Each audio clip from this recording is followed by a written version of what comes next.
He is exactly the terminally online douchebag who just has no awareness, as far as I could tell, because he seems legitimately insane to me, and like unhinged. Like how trolling a widow looks to the average person who's not a terminally why online would you why would you do that? Like why do you think that looks good to people? Russell Dobular here with Keaton Weiss. Jimmy is at a meeting with Bill Ackman in the Hamptons. We don't know what that's about. Yeah. We'll have to ask him when he comes back. We'll see what happens. We'll see what the segments look like next week. We'll see what it's about. So Destiny tweeted this out. Unreal. Elon Musk and other conservatives just got me banned from Twitch. My entire income is gone now. So much for the party of free speech. So this is tweeted out yesterday. We're actually on the air when this came out, and it's kind of crazy. Like there's really something wrong with this dude, because apparently he was taken off Twitch in 2022. And I looked at the platforms he's still on, and he's still on there.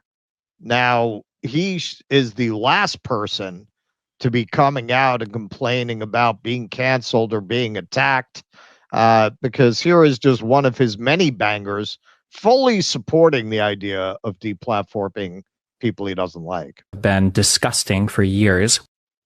Conservatives have been disgusting for years, which is why I don't give a fuck about anybody that winds up at any of these rallies and gets shot or whatever the fuck, okay? Because they had no problem making fun of Paul Pelosi. The entire world would be better off if these people were permanently removed from these platforms. Like, there is no downside and only upside to see people like Candace Owens, Tucker Carlson, Tim Pool never be allowed to publicly broadcast their opinions ever again. It's exclusively bad stuff that happens. Yeah. Is Destiny an op put out there to discredit the left? I don't know, but he might as well be. The left could not have worse representation than Destiny. So he's been really kind of performing and demonstrating exactly what my partner here has been speaking against on steroids, making fun of Charlie Kirk's wife. So he has a picture here of the casket that Erica Kirk put out. She tagged him with crying emojis. Just absolutely sick. Yeah, and if I could just interject one quick thing, he's exactly the kind of person that I'm saying is going to do so. He is exactly the kind of terminally online sort of social misfit douchebag who would do a thing like that and just not understand. I really think this guy, from everything I know about this guy, he's so fucked in the head.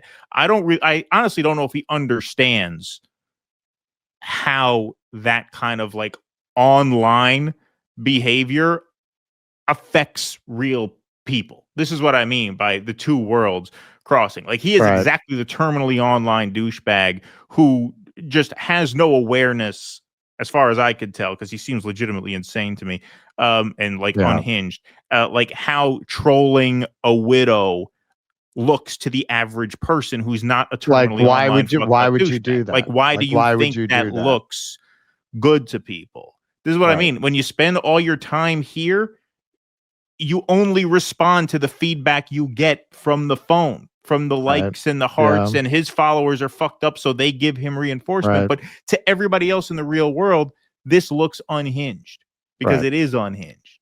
Right. So he tweeted this out, literally mocking the wife at the funeral. I believe this is at the funeral. Every day he loved it. Well, this was her speech. He loved what he did. So this is the first out of a total 11 of fake cries. I mean, what was the context? Where this was? No, she gave an address from the studio, I believe, the day after. I see. So this wasn't the funeral. It's not the funeral. Nonetheless, you don't do that. And how the fuck can you a fucking normal person? Yeah. How the fuck can you do that? Like, how can you do that? So Destiny went on Piers Morgan, where he just was completely deranged and absolutely could not be persuaded that maybe you should show some compassion for the family. Maybe this is not the best look. No, he wasn't having any of it. Widow of Charlie Kirk, grieving widow of Charlie Kirk, when she posts an image of her at the coffin side. Why do you think that constitutes turning down the temperature? You can't turn down the temperature on your own. The president of the United States is not the temperature. able. You're mocking his widow. Already inflamed. You're mocking his widow. About? We've had multiple political assassinations over the past year. What do you mean it's turning up the temperature? Why did you mock his widow? Online Because why did you mock his widow? Because she's being used as a political weapon right now wow. for conservatives to continue their fight. What do you mean? Wow, she's literally doing. Her husband just got murdered on email. Yeah, and she's using it to drive up recruitment for. And you can't even condemn the murder. You won't condemn it. Can't even tell his side. You're to so turn the deranged down. about Trump that you cannot unhinged. condemn the murder because you're waiting for Donald Trump to say something. Off of it. It's all right, let me bring in Jack. Let me bring in Jack Posobiec. I got to say, there's still no answer to that question, Piers. You can't say which question.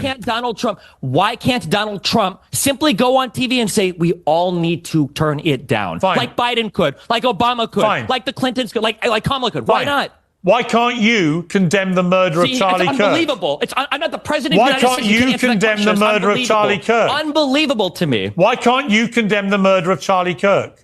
Because it wasn't my side that caused it. It should be the one that is driving up the rhetoric. It actually was your side that caused it. It was your side. This guy was raised in a white Christian household. He was a radicalized leftist ideology. He wasn't radicalized by leftism at all. You have no proof of that whatsoever. That's what the investigators are saying. Was a conservative, just like the people that firebombed Shapiro's house was a conservative, just like all the J6ers were conservative, just like the Proud Boys were conservative. Every single one of these people. Oh, it's Jack Posobiec. What, the author of Unhuman? Another person that Charlie's put a good one, dude. Well, I'll give you one last chance, Destiny, to condemn the murder of Charlie Kirk. Yes, you are acting like an unhuman. Why can't I hear Donald Trump condemn violence in this country? All right, country? you won't condemn it. Okay, we've all heard. That's insane. We've all heard you repeatedly refuse to condemn it. And we've heard Donald Trump refuse to condemn it Jack too. Posobiec. But for some reason, the leftists on YouTube are a bigger deal. Unbelievable. Yeah. What's incredible is you don't have the basic humanity to condemn it. You'd rather taunt his widow. I find that sickening. Yeah, and hey, part of the problem with this, with representing the left with a fucking creep like that, is you make Piers Morgan, who's pushing his own propagandistic points there, look good. A reasonable, not unhinged person could make the point, yes, of course I condemn the murder, just move off that. The widow, of course, my heart goes out to Charlie Kirk's family. Then you could get into how suspicious this whole thing is, the way they're trying to blame it on their political opponents. But if you look at the case, there's really no solid evidence for that, or what evidence there is very sketchy. He's not going to make that argument. He's going to scream and refuse to show any human emotion. And again, if he's not an op, he might as well be. I also have to just add too that Piers Morgan is acting very outraged and offended by what Destiny is saying. Of course, Piers Morgan brought Destiny on because he knew that's how he would react. Because he knew he'd behave like this that. is how the Piers Morgan show operates. It is pro wrestling. We know people who've been invited on the show. We know how they orchestrate their segments. Yeah. Hey, we're going to bring this guy on who you can't stand. So wouldn't it be great if you come on and you can yell at him? Right. And Piers will look like the sensible guy in the middle, just trying to be reasonable, but really he's orchestrating this cage match. That's his business model. Yeah, you gotta say that too. Like Piers is acting very outraged, like he didn't know Destiny was gonna do that. Like if you actually want to protect the feelings of the family and you actually, Piers Morgan, want to turn down the temperature, you don't invite a fucking. You wouldn't like bring Destiny on. Exactly. Sure. So here's Cernovich. Why hasn't Amazon banned their streamer who has repeatedly called for conservatives to be murdered? This is on you, Jeff Bezos, right? Anything happens to one of us and you'll be held personally responsible.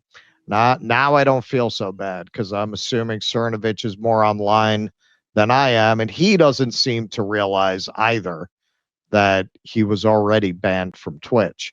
So here is is Colin Rugg.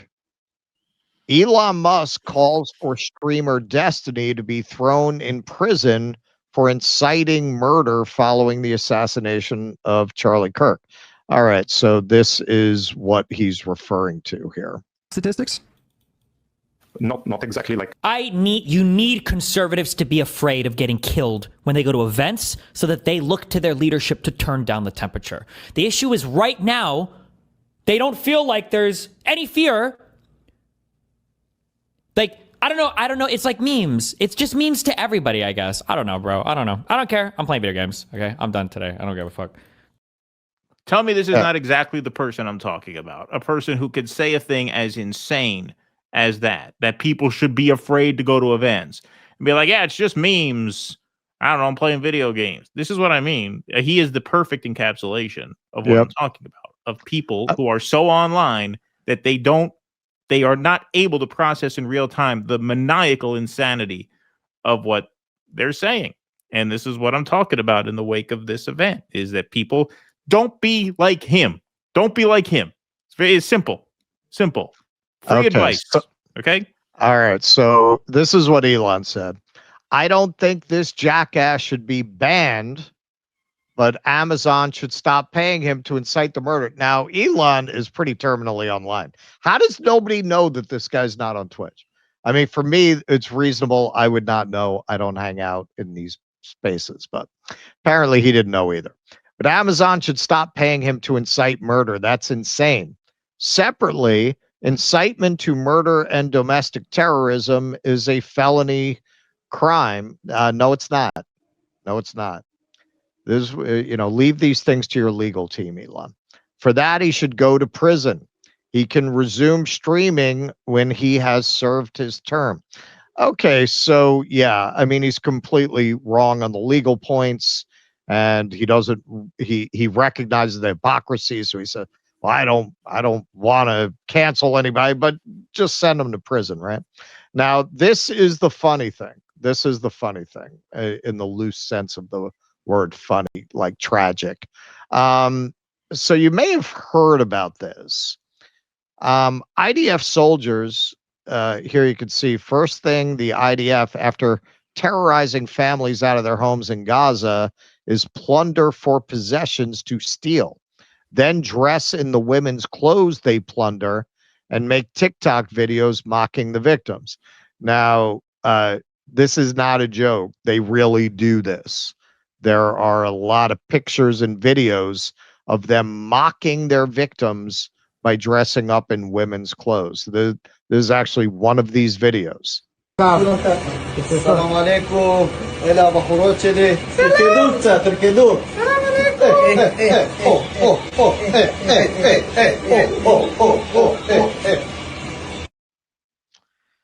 These are the jokes, people.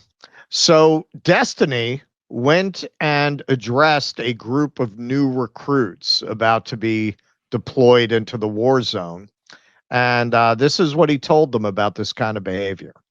Israel has unique issues. Here's the one piece of advice I'll give you, okay? If you're joining the IDF, okay? Leave your fucking cell phone at home and stop taking stupid fucking videos, okay? Because everybody's fucking you with them, okay? And if you see a soldier, okay, going through a fucking drawer, and listen, if you want to fucking wear a dress and you think it's funny, just don't fucking take a fucking video picture of it, okay? Jesus.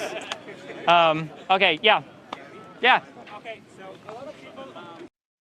Okay, now I'm just going to point out, aside from how sick Destiny is, to say, hey, you think that's funny, just don't take a video. How sick a society do you have to have that they thought that was funny and clapped for that? Like, what does that say? You're talking about 18-year-olds, 19-year-olds who thought that was funny? Wow. So Elon loves to jump out in front of the parade and insert himself into these conversations and pretend to be some kind of brave speech warrior. Never saw him say shit about that, much less all of these conservatives and all of these institutions who are now screaming about Destiny, rightfully so. I mean, we don't believe in deplatforming. We defended Alex Jones. We always knew when they announced they were going to pull him off YouTube, that was going to be the beginning of a censorship regime that was going to go far beyond Alex Jones, and here we are. We don't support that. But yeah, is he inviting the kind of backlash he's getting? Sure. How sick a world is it, and how compromised are many of these people who are speaking out about this, that they didn't speak out about that? Well, I'll give you one example of why Elon might not have said anything about that. They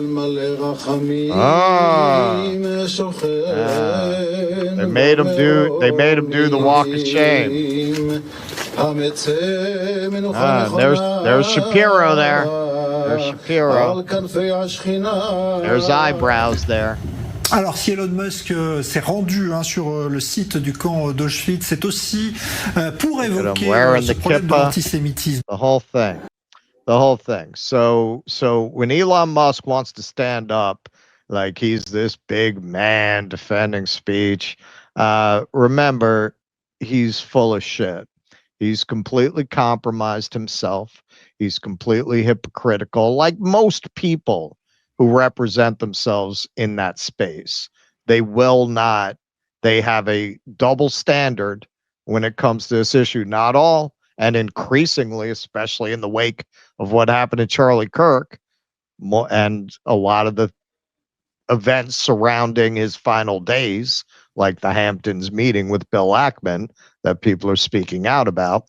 Increasingly, the voices in that space, like Candace Owens, like Tucker, like Marjorie Taylor Greene, are starting to really gain the upper hand over these compromised people. But when you see somebody like Elon speaking out about that, but he won't speak out about this, well, that's part of why, man. The advertisers started pulling out of X. Personally, I don't really think that's what did it. Given some of what we know about Israel, blackmail and assassination is basically their tactic. We don't know what they threatened him with. If you look at how Elon Musk conducts himself, I don't think it was the money. I think it was something else, but they definitely got to that guy. So when you see them jumping up and down about this, which again, they're right, but he said something I would argue was more heinous than what he's saying about Charlie Kirk, as heinous as that is. And none of these people said a thing about it. Yeah, it's in a sane society. If you're going to cancel somebody for something, you'd think it would be right. Yeah. For that, which he obviously said well in advance of these Charlie Kirk comments. Now, I'm not sure. I wasn't really clear on the timeline. The clip that we showed where he's like, they should be afraid. Was that in 2022? Was that what got him banned back then? Or was it some other thing? I know he was banned. The first one back. Malcolm found. So okay. I'm actually not sure. Not exactly clear on the timeline there. But yeah, no, I mean, look. It looks like he's a little younger there. Yeah, it does look like he is a bit younger there. So that could have been from a while back. But he says there, well, the temperature is not going to cool down because Donald Trump will not make the temperature cool down. Look, people in power have an agenda. Their ideology informs that agenda, and if their agenda is censorship, then they're going to pursue censorship. But their ability to execute the agenda is, I would argue, dependent on circumstance. The example I used earlier this week is, what if Twitter were around on 9/11, and day after 9/11 you had 100,000 people give their hot takes on 9/11, their conspiracy theories, their opinions about this and that. I won't even articulate what those opinions may or may not have been so that they can clip this for YouTube. But imagine you had a social media app like that on 9/11. The next day, John Ashcroft would have, forget about the Patriot Act. That would have been martial law. That would have been the end of the First Amendment as we know it, because everybody's, rawest emotions and rawest takes would have been available to the Attorney General on a spreadsheet. And they would have said, look at all of these sleeper cells in America. We have to shut this down for the safety of the American people so that this does not happen again. So, the point is not that people should not exercise their First Amendment rights, but I do think it is important to understand the cataclysmic nature of this moment. Jimmy Kimmel just got pulled. Like this is not a simple tit for tat kind of thing. This is a very, very large event with very severe implications. And you're dealing with people who, I think had an agenda beforehand, combined with the fact that they are, and I made this point, they are sincerely hurt, saddened, and angered by this event, which they have a right to be, right? That's the kernel of truth here, is that there is an emotional severity to this event. A lot of these people just had their friend murdered. And so they're going to act on it. And I think if we don't want to make this situation worse, it falls to people who have the privilege of some distance from the thing itself to just be our best selves and appeal to the best in what is left of this country and hope that that's enough to pull through. And to me, that's the only play at this moment. To me, what he's doing here, especially the stuff with the widow, I mean, you just have to be he's a really sick motherfucker. Yeah. I don't know why he gets called on to do these debates, and he's not. Yeah, man, there are a lot of creeps in the space, but that cat is above and beyond. Indeed. Come see me on tour in Louisville, Fort Wayne, Hermosa Beach, Sacramento, San Francisco. Go to jimmydore.com for a link for tickets.